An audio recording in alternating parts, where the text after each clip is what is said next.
I observe that the geopolitical conflicts dominating contemporary discourse, territorial disputes, ideological competitions, trade wars, will be overshadowed in the coming decades by a resource crisis that is already producing tensions but has not yet reached the threshold of open warfare: freshwater scarcity.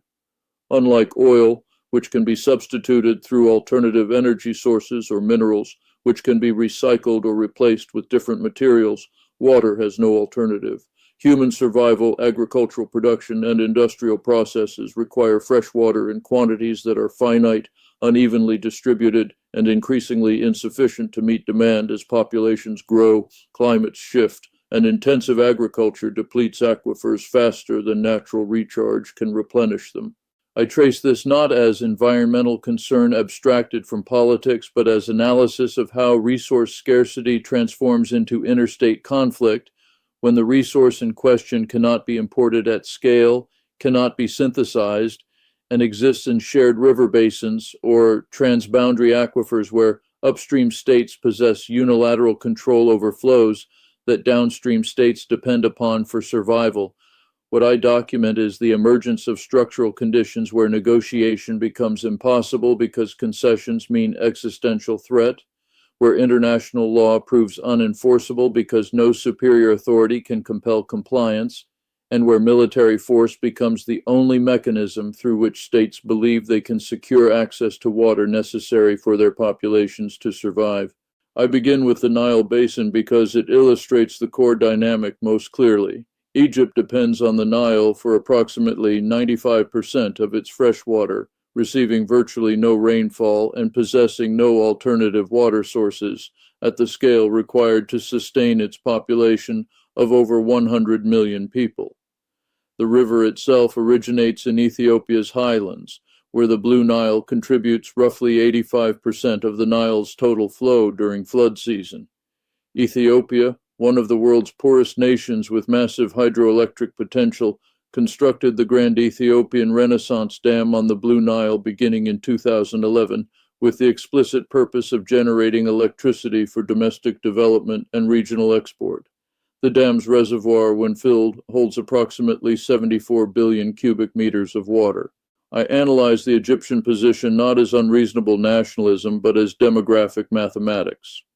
Any significant reduction in Nile flow threatens agricultural production in the delta, drinking water access for Cairo and other cities, and the basic functioning of Egyptian society. Egypt has repeatedly stated, through official government declarations, that the Nile is an existential issue, and that threats to its water flow constitute threats to national survival, warranting military response.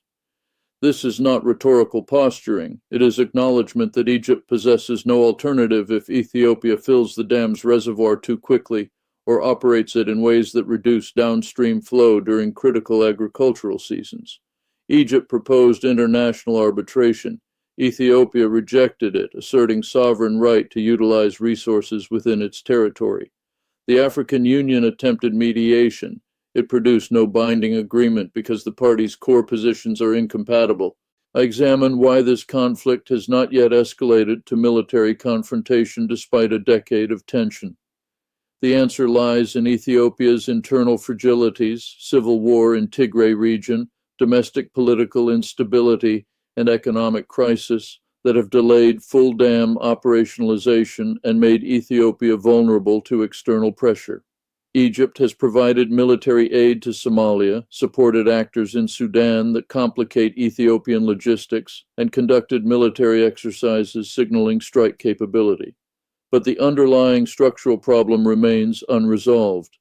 Ethiopia will not accept permanent energy poverty to guarantee Egyptian water security, and Egypt cannot accept water flow reductions that threaten its agricultural base and urban water supply.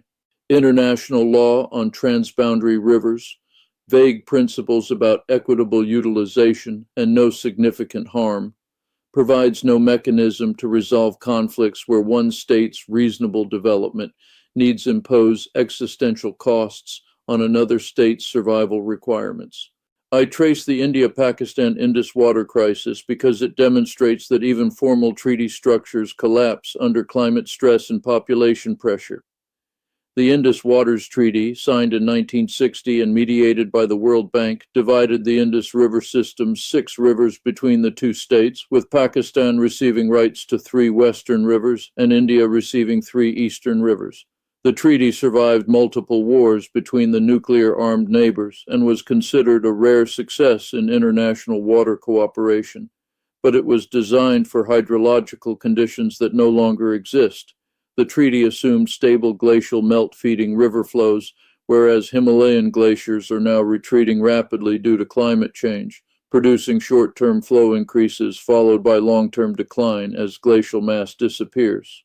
I analyze how India's construction of hydroelectric dams on rivers allocated to Pakistan under the treaty, technically permissible for non-consumptive use but giving India capacity to disrupt flow timing, has generated Pakistani accusations of treaty violation and Indian assertions of sovereign development rights. Pakistan's agricultural heartland depends on Indus basin irrigation. Approximately 90% of its agriculture relies on these rivers. India's position is that it is entitled to utilize its allocated rivers for hydroelectric generation and that Pakistan's water crisis stems from inefficient agricultural practices and population growth rather than Indian dam construction. Both positions contain factual elements, both are politically non-negotiable. The critical factor is that both states possess nuclear weapons, creating a scenario where water disputes could escalate to nuclear confrontation if conventional conflict over water resources spirals beyond political control. I examine China's upstream position on the Mekong River because it reveals how hydrological dominance translates into geopolitical leverage. China controls the Mekong's headwaters in Tibet and Yunnan, where it has constructed 11 large dams with more planned, giving it unilateral capacity to regulate flow into downstream states, Myanmar, Laos, Thailand, Cambodia, and Vietnam. These downstream states, with combined population exceeding 200 million, depend on the Mekong for irrigation, fisheries, and freshwater access, but they possess no treaty mechanism to compel Chinese cooperation because China refuses to join the Mekong River Commission and asserts absolute sovereignty over water resources within its territory.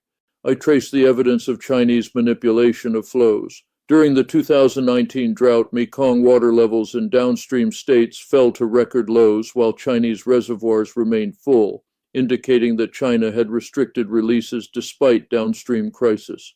China denied responsibility, attributing low flows to natural drought conditions, but satellite analysis and hydrological studies contradicted this claim. The downstream states lodged diplomatic protests. China ignored them. The structural dynamic is clear. China faces no consequences for prioritizing its domestic water and energy needs over downstream requirements, and downstream states lack any enforcement mechanism beyond appealing to Chinese goodwill, which is contingent on broader geopolitical calculations unrelated to Mekong Basin cooperation. I analyze the Gaza-Israel aquifer conflict because it demonstrates how water control intersects with occupation to render territory uninhabitable. The coastal aquifer beneath Gaza and southern Israel constitutes the primary freshwater source for the region, but Israel controls access, extraction rates, and infrastructure development. Israeli per capita water consumption far exceeds Palestinian access. Israeli settlements in the West Bank are connected to Israeli water networks while adjacent Palestinian communities face restrictions. Gaza's aquifer has been so over-extracted and contaminated by seawater intrusion and sewage that over 95% of Gaza's water is considered unfit for human consumption according to World Health Organization standards. The Israeli blockade restricts import of desalination equipment and water infrastructure materials, and bombing campaigns have destroyed water treatment facilities and pipelines. I examine this not to adjudicate rights, but to observe consequences. When a population is denied water access sufficient for survival, the territory becomes literally uninhabitable, and displacement becomes inevitable. This is not accidental. Water control functions as a tool of territorial control, making occupation sustainable for the occupier and unsustainable for the occupied. The international humanitarian law principle that occupying powers must ensure water access for occupied populations is violated continuously, but no enforcement mechanism exists when the occupying power is backed by a veto-wielding great power.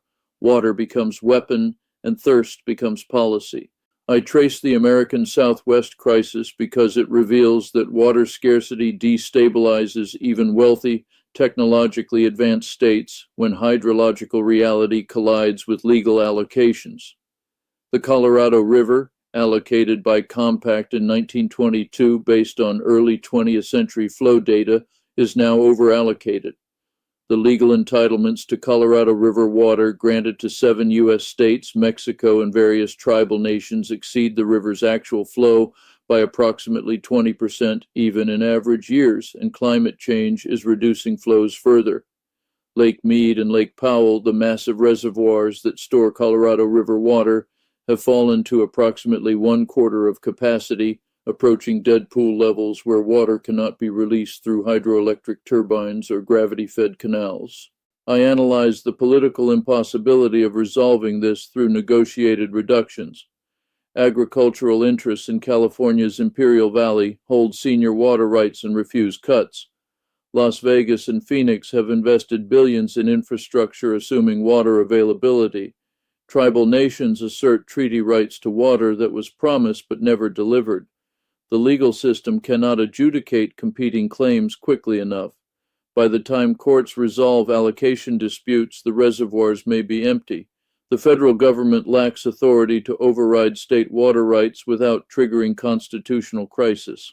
What emerges is a slow-motion collapse where all parties acknowledge the mathematical impossibility of current allocations, but cannot agree on who reduces consumption, so everyone continues maximum extraction until the system fails completely. I examine what these cases collectively reveal about the nature of water conflicts. They are not resolvable through the mechanisms that manage other resource disputes. Oil conflicts can be resolved through market mechanisms, price adjustments, and alternative energy development. Territorial disputes can be frozen through ceasefire lines and peacekeeping forces. Water conflicts, when they reach crisis threshold, permit no middle ground because the resource cannot be substituted, cannot be imported at necessary scale, and exists in fixed quantities that multiple parties require for survival. The downstream state cannot accept reduced flows that threaten agricultural collapse. The upstream state cannot accept foregoing development to guarantee downstream supply. Both positions are rational given their respective situations. Both are incompatible with the other's survival. I trace why international law provides no solution. Water law principles like equitable utilization and no significant harm are aspirational rather than operational, requiring good faith negotiation and mutual accommodation that breaks down when parties perceive existential stakes. International courts can issue rulings, but they cannot enforce compliance when the violating state calculates that the cost of compliance exceeds the cost of non-compliance. Treaties work only when parties believe mutual cooperation serves their interests better than unilateral action. When hydrological scarcity makes cooperation appear as slow death and unilateral control as survival, treaty structures collapse. I analyze whether military force can secure water access or whether it merely produces prolonged conflict without resolution. Egypt could theoretically strike the Ethiopian dam, but this would not restore Nile flows. It would create humanitarian catastrophe in Ethiopia, trigger regional war, and potentially destroy the dam infrastructure entirely, producing uncontrolled flooding downstream. India could seize Pakistani water infrastructure in Kashmir, but this would escalate to nuclear threshold without guaranteeing long-term water security. Israel controls Palestinian water access through occupation, but this produces resistance that requires permanent military suppression. Military dominance can control water temporarily, but it cannot create water that does not exist, and the costs of maintaining control through force against populations fighting for survival become unsustainable over time. I conclude with the systemic implications. Water scarcity is intensifying globally as climate change alters precipitation patterns, as glacial sources diminish, as aquifers deplete faster than they recharge, and as populations grow in water-scarce regions. The conflicts I have documented are not exceptional. They are a preview of what occurs when non-substitutable resources become insufficient to meet competing demands. The international system has no mechanism to manage this. No authority can compel upstream states to sacrifice development for downstream survival. No market can price water at levels that reduce demand to sustainable levels when survival is at stake. No military force can create water where geology and climate render it scarce. What emerges is not resolution, but escalating tension, punctuated by periodic crises, with each crisis increasing the probability that states will choose military confrontation over managed decline, calculating that war offers some chance of securing water access, whereas cooperation offers only the certainty of watching their populations suffer from thirst and agricultural collapse.